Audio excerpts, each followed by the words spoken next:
Coucou! Salut les filles! Alors, bienvenue encore sur notre page Facebook My Hair, My Roots ou tout simplement sur notre chaîne YouTube Frekalimi. Alors, c'est la suite de ce programme. Aujourd'hui, je vais vous présenter les produits dont on aura besoin, mais vraiment les produits fidèles. On pourra peut-être ajouter d'autres, mais c'est les produits fidèles, les produits de base dont on aura besoin tout au long de ce programme qui est le challenge de 12 cm de pousse capillaire en une année. Alors, je vais commencer par l'huile d'olive. L'huile d'olive, c'est une huile qu'on trouve en général ici en Europe. On en trouve aussi dans le nord de l'Afrique, c'est-à-dire Maroc, Tunisie et tout ça. Donc je pense que vous pourrez vous en procurer notamment au Cameroun. Pour les autres pays, je m'excuse, je ne sais pas.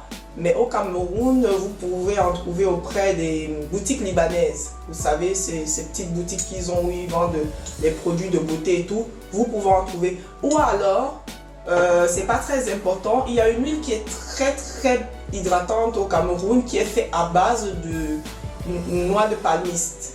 Oui, vous savez très bien de quoi je parle. On appelle ça le manyanga au Cameroun.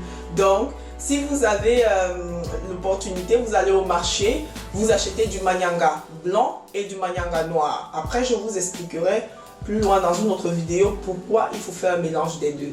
Alors, je suis spécialiste du manyanga. Si jamais j'en ai utilisé pendant 20 ans de ma vie sur ma peau et mes cheveux. Donc voilà. Après, moi, il y a l'huile de coco. L'huile de coco, elle est géniale. Elle hydrate bien. Elle bloque bien l'humidité dans les cheveux. Elle aide vraiment à bien gainer aussi le cheveu. Moi, je l'adore et elle me rend les cheveux un peu souples.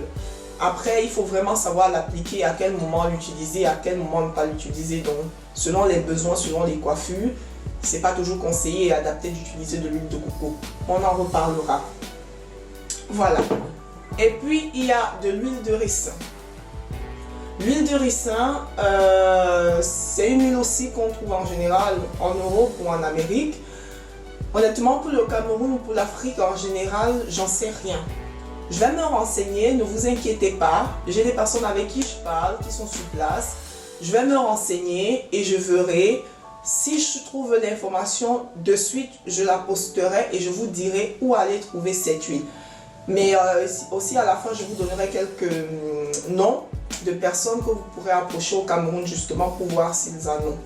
Donc voilà, je crois que Ebony, justement ça me revient, je pense qu'Ebony hier avait dit dans une interview à la radio justement qu'elle avait de l'huile de ricin. Ebony hier, après je mettrai le contact en dessous de l'écran. Et puis, moi j'ai de l'huile d'amande que j'utilise pour ma peau et pour mes cheveux. J'adore l'huile d'amande justement pour le temps qu'on a ici, surtout en hiver. Ça aide à hydrater, c'est très hydratant.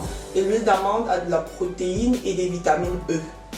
Donc c'est très bon justement pour la peau et pour les cheveux.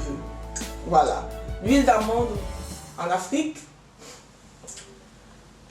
je suis triste les filles, c'est vrai, mais vous verrez que de toute façon, moi j'ai tous ces produits et que vous pouvez en trouver des équivalents au pays. Donc comme je vous dis, ne vous inquiétez pas, je m'occupe de tout.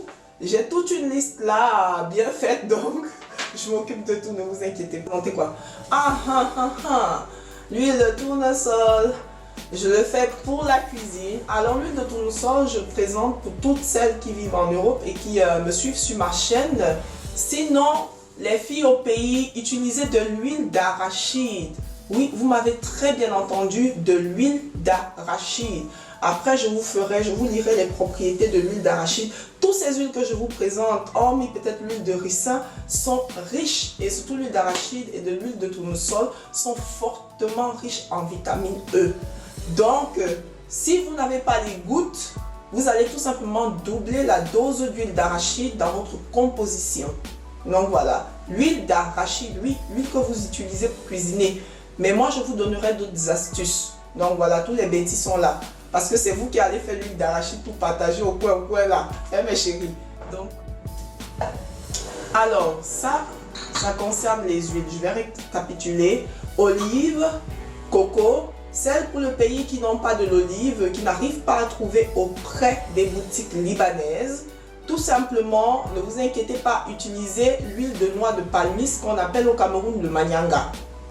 L'huile de coco que vous pouvez extraire justement à base de noix de coco écrasée, mâchée, séchée, que vous pouvez écraser. De l'huile d'amande, si vous n'en trouvez pas, c'est pas grave.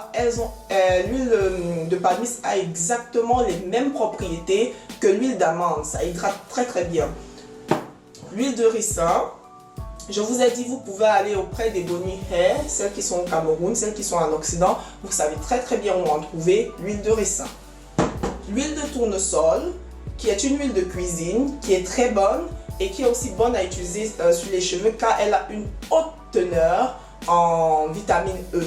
Donc voilà. Mais pour les filles du pays, ne vous cassez pas la tête à trouver l'huile de tournesol. Utilisez tout simplement l'huile d'arachide. Et puis pour finir, l'huile de jojoba. Alors l'huile de jojoba se trouve aussi ici. Vous allez auprès des Boni Hair ou de So Natural qui a ouvert ses portes quelques semaines à Bonaberry et vous essayez de voir si elles en ont. Sinon, je vous donnerai des informations. Donc voilà mes chéris, ça c'est la présentation des huiles. La prochaine vidéo pour vous montrer comment composer son huile hydratante pour la semaine ou pour le mois. Donc restez connectés.